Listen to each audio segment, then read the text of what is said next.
Hi viewers, ఇవాళ మనం వరి రొట్టె ఎలా చేసుకుందామో చూసుకుందాం. ఇదే కొన్ని ఏరియాస్లో దీన్ని బియ్యం రొట్టె అని కూడా అంటారు. ఇది నల్గొండ డిస్ట్రిక్ట్ స్పెషల్ అన్నమాట. సో ప్రొసీజర్లోకి వెళ్ళిపోదామా. ముందుగా బియ్యం పిండిని కొద్దిగా తీసుకొని జల్లెడ పట్టుకోవాలి.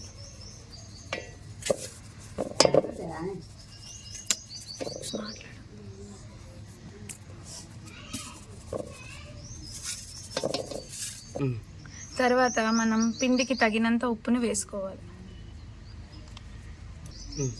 పిండికి తగినంత ఉప్పు వేసుకున్నాక కొద్దిగా నీరు కలుపుకుంటూ ఒక ముద్దలాగా పిండిని కలుపుకోవాలి. పిండి మెత్తగా ఉంటే మనం మామూలు వాటర్ పోసుకున్నా సరిపోతుంది. అదే పిండి కనుక కొద్దిగా బరకగా అనిపిస్తే మనం కొద్దిగా గోరువెచ్చని నీళ్ళు పోసుకుంటే పిండి అనేది రొట్టె అనేది మనకి చాలా సాఫ్ట్గా వస్తుంది. చూసారు కదా, ఇలా పిండిని ఒక ముద్దలాగా కలుపుకోవాలి. కొద్దిగా మంచిగా ఇలా కలుపుకున్న తర్వాత కొద్దిగా దీన్ని ఒక 2 ఈక్వల్ పార్ట్స్గా డివైడ్ చేసుకొని ఇలా 2 అరచేతుల మధ్యలో రోల్ చేసుకోవాలి. రోల్ చేసుకొని ముందుగానే పీటని ఈ విధంగా కొద్దిగా పొడి పిండి చల్లి ఇలా తయారు చేసుకొని పెట్టుకోవాలి. దీని మీద మనం ఇలా చేసుకున్న పిండి ముద్దను పెట్టుకొని అద్దుకుంటూ పోవాలి. ఇదేంటంటే మనం చపాతీ చేసినట్టు కాకుండా పిండి ముద్దని ఇలా తిప్పుతూ కొట్టుకుంటూ చేయాలన్నమాట. ఇదే మనకి వరి రొట్టె స్పెషాలిటీ. ఇంకొక విషయం ఏంటంటే మనం దీనికి ఆయిల్ వేసి కాలవక్కర్లేదు. పెనం మీద ఒక సైడ్ కాల్చి వేరే సైడ్ వాటర్ పోసి మరలేస్తే ఆవిరికి ఆ సైడ్ ఉడుకుతుంది అనమాట.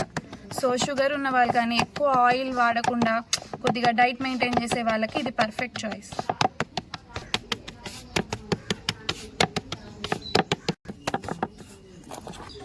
ఇప్పుడు రొట్టె చేయడం చూసారు కదా, రొట్టెని ఎలా కావాలో కూడా చూసేసుకుందాం. సో ఇలా మొత్తం అద్దుకున్నాక రొట్టె అనేది ఈ విధంగా తయారవుతుంది.